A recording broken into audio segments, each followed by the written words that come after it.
మొదలుకొని వృద్ధుల వరకు ఎవరెవరు ఏ ఏజ్లో ఏ సమస్యలు ఎదుర్కొంటారు, దానికి అసలు ఎలాంటి పరిష్కార మార్గాలు ప్రివెన్షన్ మెథడ్స్ ఉన్నాయనేది కూడా తెలుసుకునే ప్రయత్నం చేద్దాం. ఆయుర్వేదంలో దీనికి చక్కటి పరిష్కారాలు ఉన్నాయి, ఫాలో అవడంలో కాస్త ఇబ్బందులు పడుతున్నారు అన్న విషయం కూడా ఈ మధ్యకాలంలో గుర్తించడం జరిగింది. దీని గురించి తెలుసుకునే ప్రయత్నం చేద్దాం.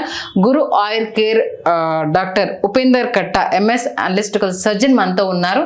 ఆయన అడిగి మన వివరాలు తెలుసుకునే ప్రయత్నం చేద్దాం. ఉపేందర్ గారు నమస్తే అండి. నమస్కారం. అసలు మన జీర్ణ వ్యవస్థ గురించి చెప్పాలంటే ఫస్ట్గా ఏం చెప్తారు?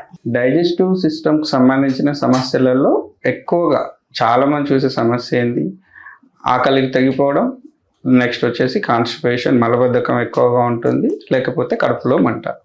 ఇవి కామన్ కంప్లైంట్స్ అందరు చెప్తుండేవి.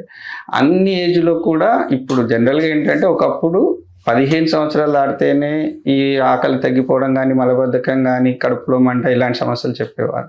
ఇప్పుడు ఈ 15 ఏళ్ళలోపు పిల్లలు ఎవరైతే అన్నం తీసుకోవడం మొదలవుతుందో, ఫుడ్ తీసుకునే వాళ్ళు ఉన్నారో, వీళ్ళందరూ కూడా కామన్గా చెప్తున్న కంప్లైంట్ ఏంటి అంటే ఇండైజెషన్, కాన్స్టిపేషన్ కామన్గా చెప్తున్నారు. ఈ ఇండైజెషన్ కంప్లైంట్ ఎందుకు చెప్తున్నారు అంటే వీళ్ళు తీసుకునే ఏ రకంగా ఆహారం తీసుకుంటున్నారో వాళ్ళకి అవగాహన ఉండదు. జనరల్గా జంక్ ఫుడ్స్, రీహీటెడ్ ఫుడ్స్ కానీ, లేకపోతే ఫుడ్ హెవీగా తీసుకోవడము, ఒకే రకమైన ఫుడ్ మల్టిపుల్ టైమ్స్ తీసుకోవడము, అదే హ్యాబిట్ అలవాటు అయిపోతూ ఉంటుంది. ఇలాంటి వాళ్ళలో ఏంటి అంటే కామన్గా కనిపించే కంప్లైంట్ మనకు ఈ ఇండైజెషన్. నెక్స్ట్ వచ్చేసి ఏంటి, వీళ్ళు తీసుకునే ఫుడ్ బట్టి వచ్చే కంప్లైంట్స్ ఏంటి, కాన్స్టిపేషన్స్. రెండు కూడా ఏంటి, మన డైట్ హ్యాబిట్స్ మీద మాత్రమే డిపెండ్ అవుతూ ఉంటుంది. అందరికీ అవగాహన ఏంటి, మేము చాలామంది లిక్విడ్ డైట్ ఫాలో అవుతున్నాం సార్ అంటారు, సాలిడ్స్ తగ్గిస్తారు, రా ఫుడ్ తీసుకోరు, వెజిటేబుల్స్ కూడా తగ్గిస్తారు. కొంతమంది ప్రోటీన్ డైట్ అని చెప్పేసి ఈ మధ్య నాన్ వెజ్ ఎక్కువ తినడం అలవాటు అయిపోయింది.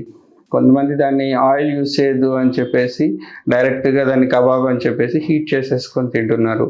అది కూడా ఇండైజెషన్ క్రియేట్ చేస్తుంది, కాన్స్టిపేషన్ కూడా క్రియేట్ చేస్తుంది. ఇలాగా ఏంటి అంటే సోషల్ మీడియాలో చూపించే డైట్స్ అన్నీ ఫాలో అయిపోయి వాళ్ళు జనరల్గా నిత్య జీవనంలో ఏదైతే ఆహారం తీసుకోవాలో దాన్ని పక్కకు పెట్టి, ఫలానా తింటే ప్రోటీన్ వస్తుంది, ఫలానా తింటే తొందరగా డైజెషన్ అవుతుంది, కొన్ని జబ్బులే పోతాయి, షుగర్ వెళ్ళిపోతుంది, బీపీ కంట్రోల్లో ఉంటుంది, కొలెస్ట్రాల్ ఉండదని చెప్పేసి చాలా రకాల కారణాల వల్ల వీళ్ళు ఏం చేస్తున్నారు, ఎక్కువగా అది ఫాలో అవుతూ వస్తున్నారు. ఈ ఫాలో అవ్వడం వల్ల ఏమవుతుంది అంటే చాలా రకాలుగా కంప్లైంట్స్ పెరుగుతూ వస్తూ ఉంటాయి.